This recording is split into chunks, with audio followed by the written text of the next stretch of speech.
Vsem tistim, ki jih zanima, kaj se skriva za našim poklicem, kajti policist ne opravlja samo kontrole prometa in intervenira, temveč so naše naloge še precej drugačne. Mogoče za tistega, ki ga moti delo po noči in pa te izmene.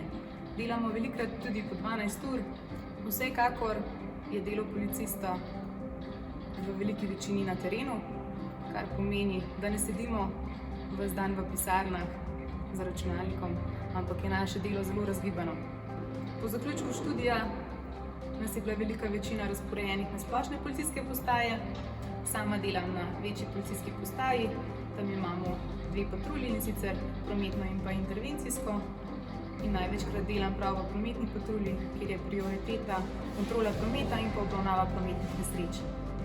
Lahko bi rekla, da je prednost ravno ta delovnik, 12-urne izmene, kajti velikokrat si prost tudi med tednom in lahko opraviš kaj, kot drugače ne bi mogel. Dober policist, kot sem že enkrat omenila, že davno nazaj, je policist, ki dela s srcem. Sem pa enkrat za radio povedala.